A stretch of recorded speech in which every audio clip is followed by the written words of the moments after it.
Assalamualaikum warahmatullahi wabarakatuh. Anak-anak yang soleh dan soleha, kebanggaan Pak Ade, anak-anak kelas 4. Bertemu lagi dengan Pak Ade. Apa kabar antum hari ini?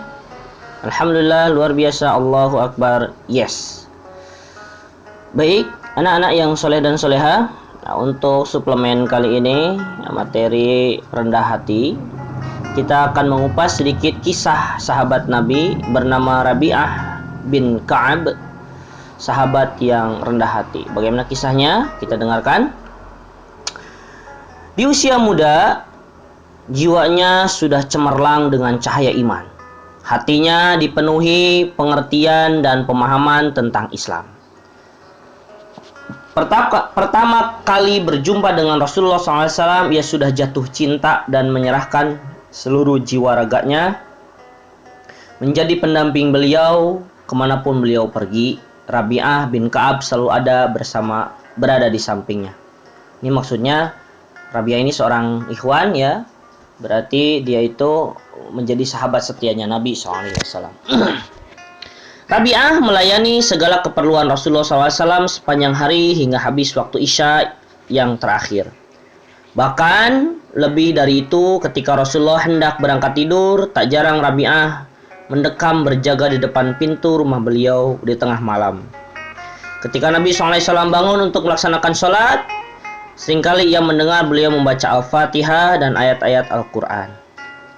Sudah menjadi kebiasaan Rasulullah SAW, jika seorang berbuat baik kepadanya, maka beliau pasti membalasnya dengan lebih baik lagi.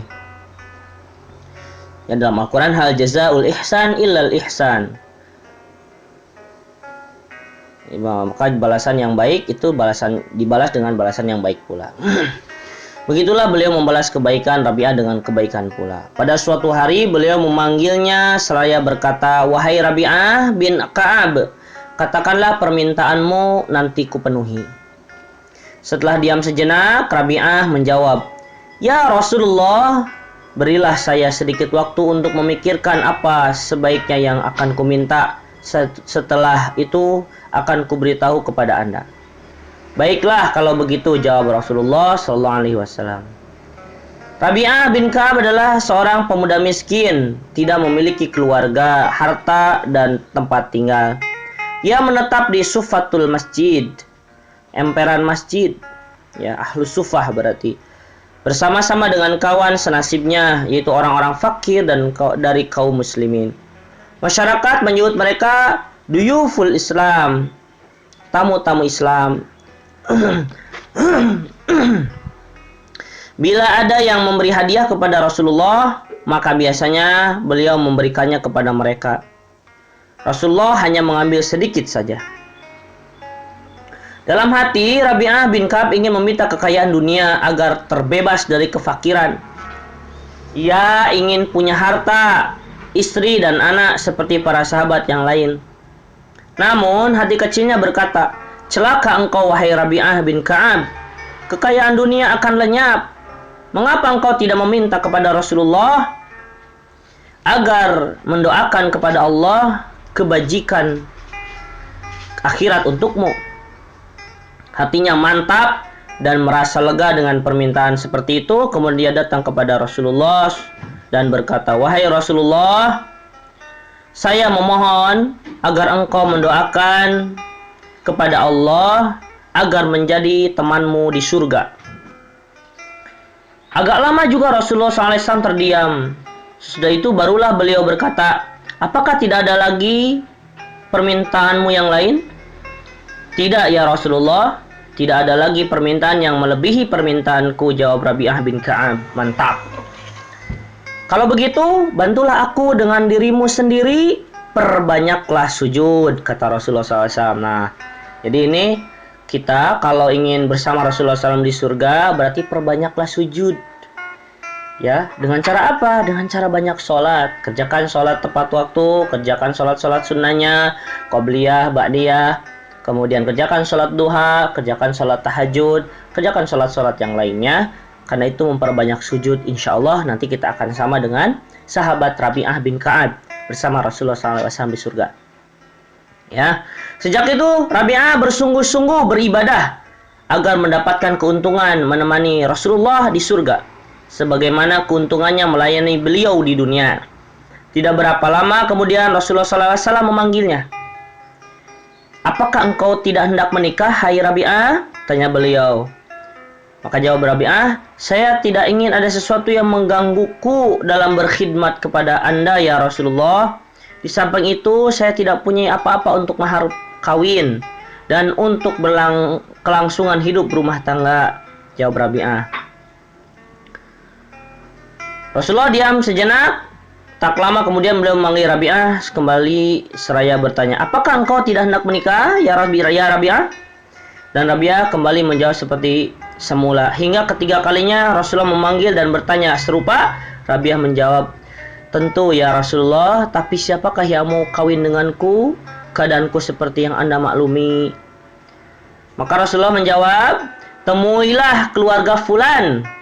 Katakan kepada mereka bahwa Rasulullah menyuruh kalian supaya menikahkan anak perempuan kalian, si fulanah, dengan engkau." Dengan malu-malu Rabi'ah datang kepada rumah yang disampaikan maksud kedatangannya.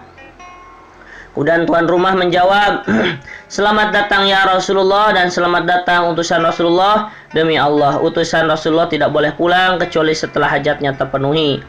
Rabi'ah bin Ka'ab kemudian menikah dengan anak gadis tersebut dan Rasulullah juga menghadiahkan sebidang kebun kepadanya, berbatasan dengan kebun Abu Bakar As-Siddiq, sahabat Rasulullah yang lain. Suatu ketika Rabi'ah sempat berselisih dengan Abu Bakar mengenai sebatang pohon kurma. Rabi'ah mengaku pohon kurma itu miliknya, sementara Abu Bakar juga mengakui hal yang sama. Ketika perselisihan memanas, Abu Bakar sempat mengucapkan kata-kata yang tak pantas didengar. Setelah sadar atas keterlanjurannya mengucapkan kata-kata tersebut, Abu Bakar menyesal dan berkata kepada Rabi'ah, "Hai Rabi'ah, ucapkan pula kata-kata seperti yang kulontarkan denganmu sebagai hukuman atau kisos kepadaku." Rabi'ah menjawab, "Tidak, aku tidak akan mengucapkannya. Akan kuadukan kamu kepada Rasulullah kalau engkau tidak mau mengucapkannya," kata Abu Bakar, lalu pergi menemui Rasulullah SAW. Rabi'ah mengikutinya dari belakang. Kerabat Rabi'ah dari Bani Aslam berkumpul dan mencela sikapnya. "Bukankah dia yang memakimu terlebih dahulu? Kemudian dia pula yang mengadukanmu kepada Rasulullah," kata mereka. Rabi'ah menjawab, "Celaka kalian. Tidak tahukah kalian siapa dia? Dialah As-Siddiq, sahabat terdekat Rasulullah dan orang tua kaum muslimin. Pergilah kalian segera sebelum ia melihat kalian beramai-ramai di sini. Aku khawatir kalau dia menyangka kalian hendak membantuku dalam masalah ini, sehingga dia menjadi marah. Lalu dalam kemarahannya ia datang mengadu kepada Rasulullah. Kemudian Rasulullah pun akan marah karena kemarahan Abu Bakar. Kemarahan mereka berdua adalah kemarahan Allah. Akhirnya aku akan celaka." Mendengar kata-kata Rabi'ah, mereka pun pergi. Abu Bakar bertemu dengan Rasulullah dan menuturkan apa yang terjadi. Rasulullah mengangkat kepala seraya bertanya pada Rabi'ah, "Apa yang terjadi antara engkau dan As-Siddiq?" "Ya Rasulullah, beliau menghendakiku mengucapkan kata-kata makian kepadanya seperti yang diucapkannya kepadaku, tapi aku tidak mau mengatakannya," kata Rabi'ah. Kata Rasulullah, "Bagus. Jangan ucapkan kata-kata itu, tetapi katakanlah, semoga Allah mengampuni Abu Bakar." Rabi'ah pun mengucapkan kata-kata itu.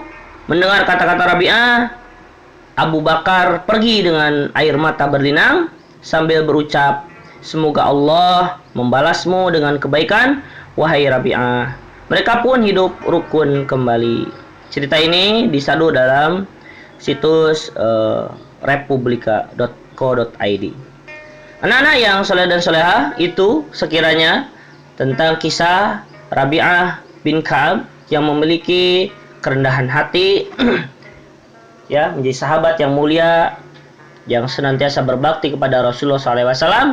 Permintaannya tidak muluk-muluk, hanya ingin bersama Rasulullah SAW di surga. Maka kekurangan, kefakiran, dan status yang tidak begitu berharga di dunia tidak menjadikan Rabi'ah bin Ka'ab gitu ya, berputus asa, tapi ia meningkatkan amalan-amalan solehnya untuk mengejar status yang lebih mulia lagi di akhirat kelak.